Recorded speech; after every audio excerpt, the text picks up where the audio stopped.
And we have DCF represented by Ms. Hawks. All right. There is a corresponding child support case in 25 DM 186. It's this court's opinion that the motion to set aside the VAP could have been filed there, or in a paternity case. So Mr. McMillan brought his own paternity case where he's disavowing or trying to rescind the VAP. It isn't to establish that he's the father, but rather that he's not the father. Correct. He is on the voluntary acknowledgement for paternity. And in your petition, you indicate, or in your motion, I should say, to set aside that you filed. You indicate that the acknowledgement of paternity was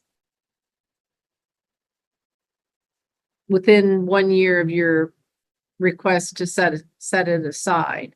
But I don't have a copy of it. DCF has access to it. You have access to it. DCF has access to it by statute, but I don't have it. And I thought I had requested that you send us a copy of that so that I could, I assume it's right around the time that the child was born, but so that I could confirm the date that you executed that. Executed are you talking about the final motion or my forms that I sent in earlier? Because I was told in a letter that I got from your assistant that the forms would be that were received would be good enough to go along and start the court filing procedure, and I just needed to turn in a final motion to have it on paper. I was emailed by your assistant, Amy, a while ago. I can check the dates that you guys did get the final motion. And so so what paperwork are you referring to that you do not have? The actual acknowledgement that you signed at the hospital as Okay. Yes, no, because there was none. I specifically asked the delivery nurse for a paternity acknowledgement form and a DNA test prior to the child even being born in the hospital room. I was then told by the delivery nurse that they do not do neither of those two legal documents in the hospital, and this is at Wesley Medical. The only thing I did sign was the birth certificate, which under my what I've been told is not a sign of paternity establishment. Your Honor, if I may, Yes. I have a copy of the signed voluntary acknowledgement of paternity. I apologize, I had not provided it because it was my understanding today was a pretrial conference, but I'm redacting the confidential information right now, and I'd be happy to email that over to Ms. Boakman if you'd like to see a copy of it today. Yes. I will get that emailed in just a moment, Your Honor. Is that Amy? Can that be emailed to me also? I can email it to both parties, Your Honor. Yes. Okay, thank you. But yeah, what I said in the hospital, I did ask for a paternity acknowledgement form and was told that was not what Wesley Medical provided. So I'm not entirely certain what piece of paper she's referring to. Well, you being on the birth certificate does create a presumption under the law, but when you actually sign an acknowledgement then that has greater force and weight unless it's challenged within a year. I mean, you're really excluded from being able to challenge it at all if it's been after a year. Well, I sent in my, I don't have my paperwork with me right now. I'm at work, but I sent in a bunch of forms requesting paternity testing and denouncing paternity. Yeah, I have that. I have that in the court file. I just don't have a copy of the VAP, which is the voluntary acknowledgement of paternity. Oh, okay. Okay. I don't either. Can you send that, Amy, to my Gmail, please? Your Honor, I just hit send on the email to Ms. Boakman, and then I will send it an email now to Mr. McMillan and Ms. Jackson. Okay. Mr. McMillan, where do you work? I work for my brother. It's called the Sign House in Salina, Kansas. My brother is Robert Harper. Yeah, I'm sorry if it's a little loud. I just stepped in the break room. I'm on No, my that's break. fine. No, you're fine. Mr. McMillan, can you remove your hats, please? Yeah, I'm sorry. Okay, so Mr. McMillan, have you gotten the VAP? I will check. I'm about to hit send on his email, Your Honor. I was sending them separately. Okay. It looks like it was executed 9/10 of 2024. So while we were still in the same in Wesley, so yeah, I specifically asked. I have to look at this because I did ask the delivery nurse about the paternity acknowledgement form. Well, I mean, you executed one. So unless you're gonna, establish there's a forgery, you have in fact executed one. And so this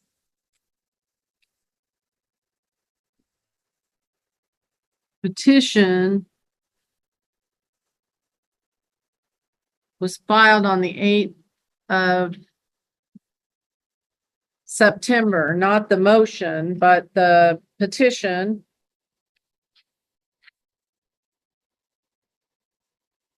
And I was told in a letter that the petition would be considered the motion until I get it there, and that was well past. Well, they date. might dispute that, but I mean, I kind of did treat your petition as notice that you were disputing. I don't see a filing date of your motion, unfortunately.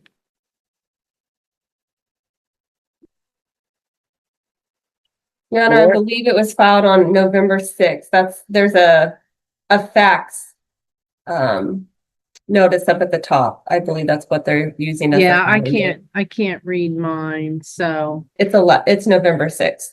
okay. So what is the state's position on the VAP and by virtue of filing the petition on September 8th with regard to his ability to contest the VAP within 1 year? Your Honor, I mean, I believe I knew what his intentions were on the September 8th filing, that he was intending to set aside the voluntary acknowledgement of paternity. So I'm not necessarily asking that he be barred from making any argument because he titled the document a petition versus, a petition for concerning paternity opposed to a petition to revoke the voluntary acknowledgement of paternity. However, I mean, I think he still has the burden and it's on him to prove that, he signed that voluntary acknowledgement of paternity based on fraud, duress, or material mistake of fact. So I did look at the paperwork. I really don't remember that. It was after, but I will say it was after 24 hours of her in delivery, and then she went into a C-section. At the time of signing, I hadn't slept in 36, maybe 48 hours. I mean, that you're presumed to know what you sign. So, And I did ask the delivery nurse about a paternity acknowledgement form, and they said they did not do that. So well, they obviously do. The social worker must have came in. Somebody brought in this form because you executed it. So we need to set this for trial. I have not looked at whether the burden of proof is clear and convincing or a preponderance. Does it indicate in the statute? Your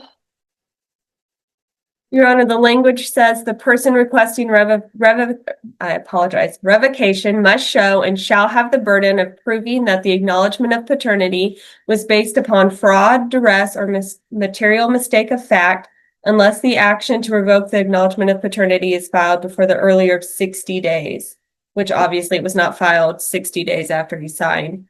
I don't see what, if it's preponderance of evidence or clear and convincing. I can do more research, Your Honor, to determine that. Okay, because the burden, the burden of proof matters. I mean, he has the burden of proof. The standard of proof is what we need to clearly establish.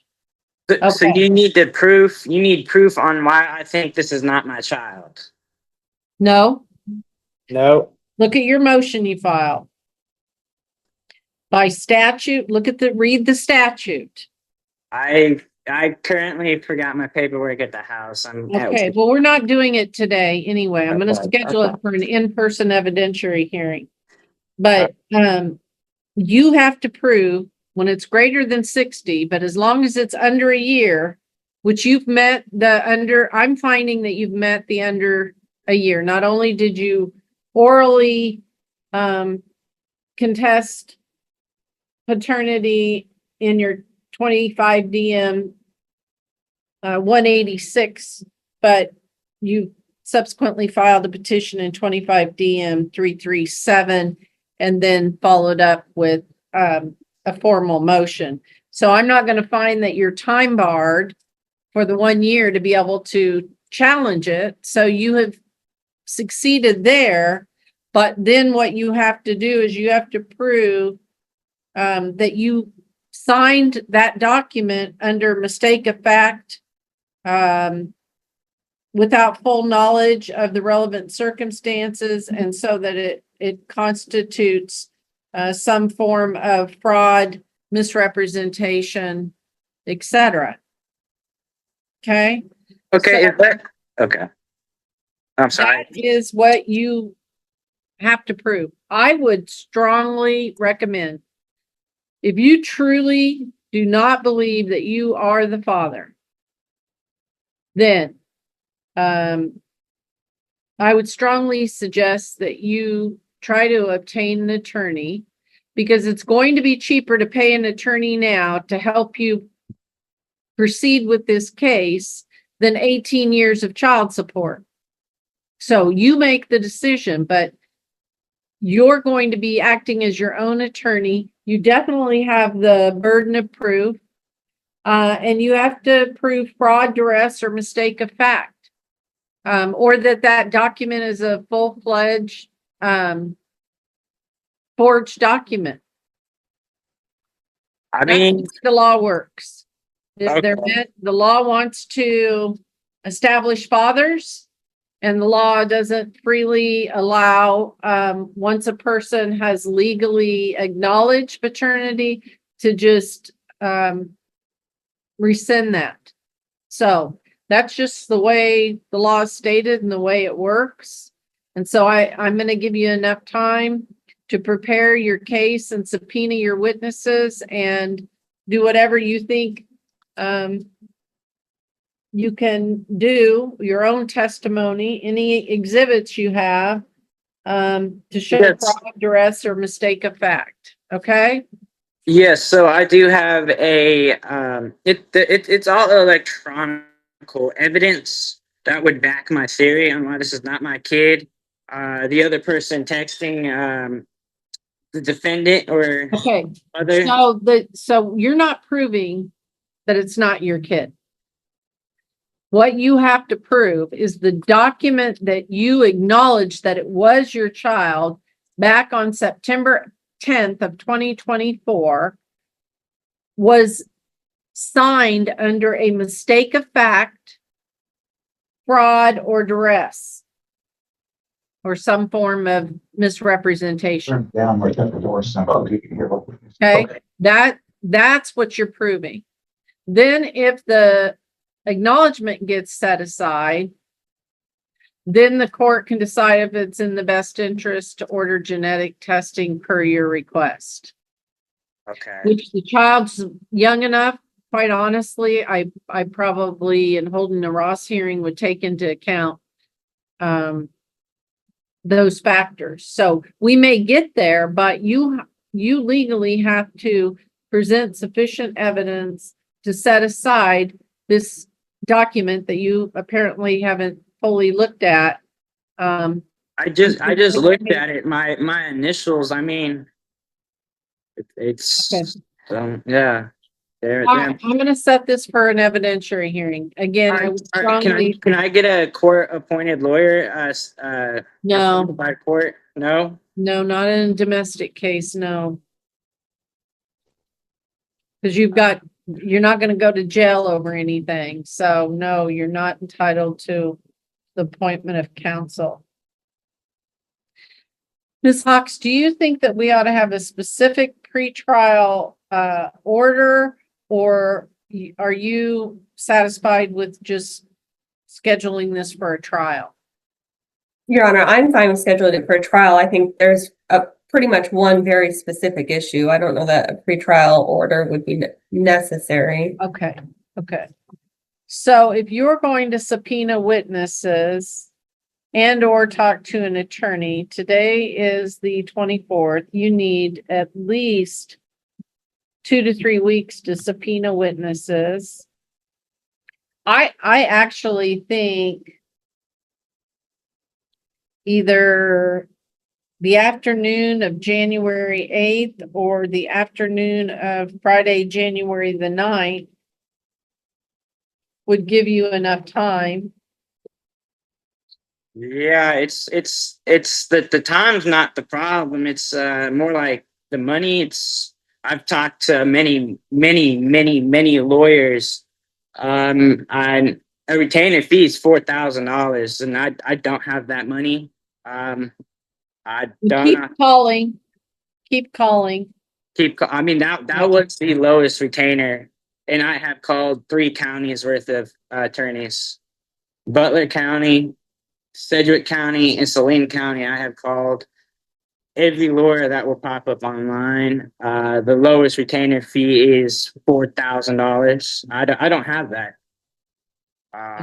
Well, I don't know what to tell you. Contact legal aid then and see if there's somebody from legal aid that would represent you, or if they would give you some references that people that do reduce fees or don't require a big retainer. So contact legal aid, see if there's some association that provides some advocacy group. I think you ought to try more attorneys. They're going to need, though, that VAP and any evidence that you have. But most of them will at least consult with you for an hourly rate to consult with you. So I'm going to go, and they can continue the trial if they need more time or you need more time to pay or whatever the case may be. But I'm going to get this scheduled for trial. That's all I can do, sir.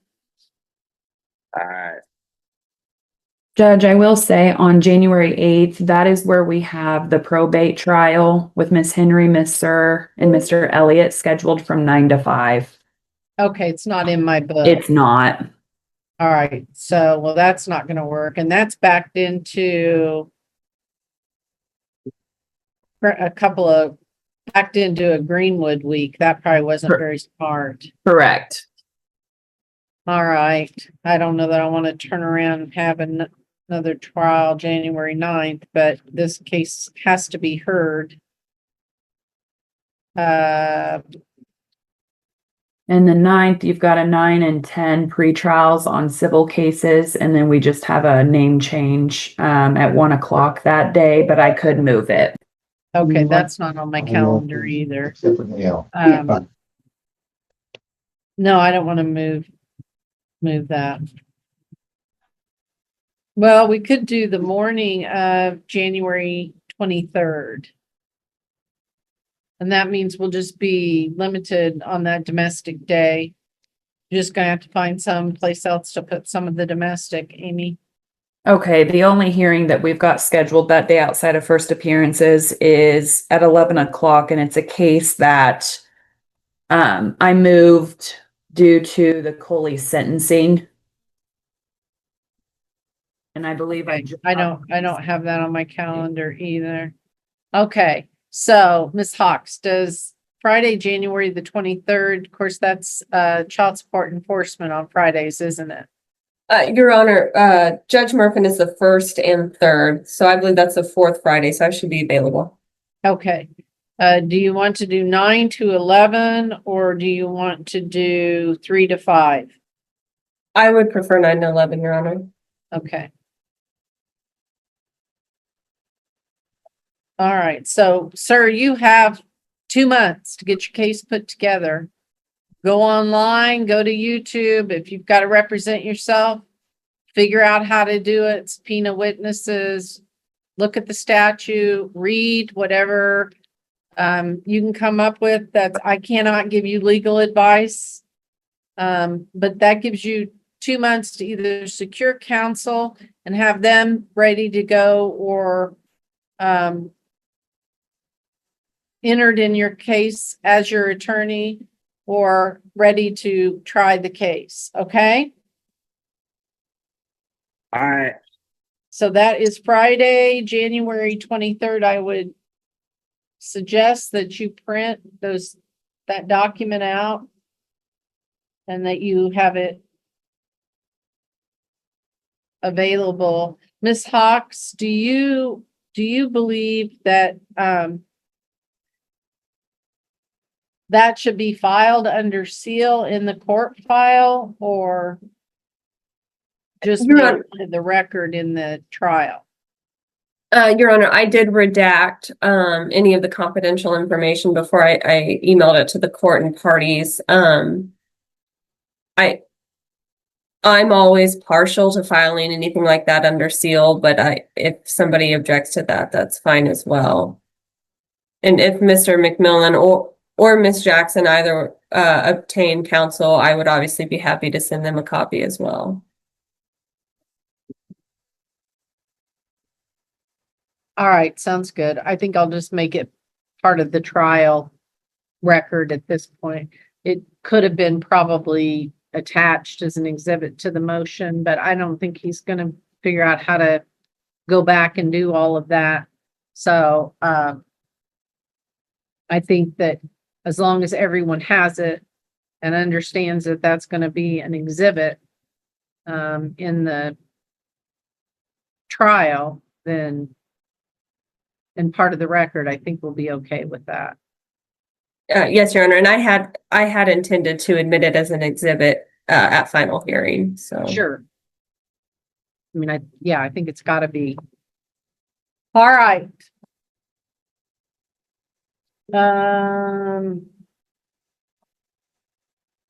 10 days prior to the trial date, I want you to provide a list of witnesses and a list of exhibits to opposing counsel and to the court.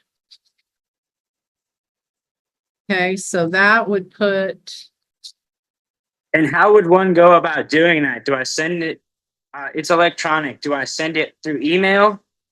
Would I send it to your assistant?